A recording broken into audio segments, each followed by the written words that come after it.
ఆ డిఏల మీద ఏదో ఉందంట కదా, రేపు ధర్నా ఏదో చేస్తారంట వాళ్ళు కూడా. అంటే వస్తున్నారు బయటికి ఈ ధర్నాలు ఇవన్నీ. అంటే ప్రజా సమస్యలు లేకపోలేదు, ఉన్నాయి. వాటికి కాస్తంత దూరంగా ఉంటుంది వైసీపీ అనేది. అంటే నాయకుడు ఇంకా రంగంలోకి అప్పుడే ఎందుకు దిగలేకపోతున్నారా ఇప్పుడు జగన్ లాంటి చంద్రబాబు నాయుడు వాళ్ళు? ఏమన్నా రోజు వెళ్ళి కనిపించాడే అంటే వాళ్ళతో? ఉమ్, వీళ్ళు నాయకులు చంద్రబాబు ఏమన్నా రోజు వెళ్ళి వాళ్ళ ఉద్యమాల్లో పాల్గొన్నాడా? లేదు కదా. ఉమ్, ఎలక్షన్స్ ఉమ్, ముందు జరుగుతాయి ఎన్ని హామీలు.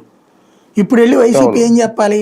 సంఘీభావం చెప్పడానికి వెళ్ళింది అనుకోండి ఫర్ ఎగ్జాంపుల్, నువ్వే కదా డిఏ కొట్టిందని అదే టీచర్ అడిగాడు అనుకోండి, ఏమని చెబుతాడు ఈయన ఉమ్, సమాధానం? అవును. ఉమ్, ఉమ్, ఇప్పుడు డిఏ వాళ్ళు అడుగుతుంది ఏంటి?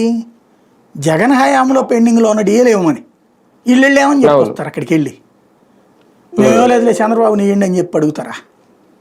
ఉమ్. లేదా అలా అనుకుంటే ఆశా వర్కర్లు ఇవన్నీ ఏంటి? అంగన్వాడీలు కూడా అప్పుడు వాళ్ళదంతే కదా, జగన్ ఇచ్చిన జగన్ హామీలు అమలు హయాంలో చేయమని చేశారు వాళ్ళు అడుగుతున్నారు. కూడా. అవును, అప్పుడు జగన్ వీళ్ళు ఇచ్చిన ఇచ్చారు హామీలు హామీలు. అమలు చేయమని చంద్రబాబుని అడుగుతున్నారు.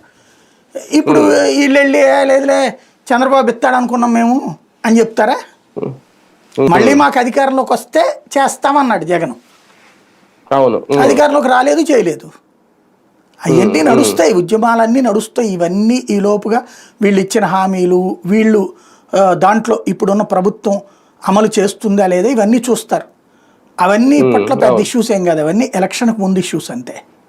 అంటే రేపు రాబోయే స్థానిక ఎన్నికలకి సిద్ధం కావాలంటే ఇప్పటి నుంచే బయటికి రావాల్సిన అవసరం లేదా? దానికి కూడా ఆల్రెడీ టైం అది ఉందా?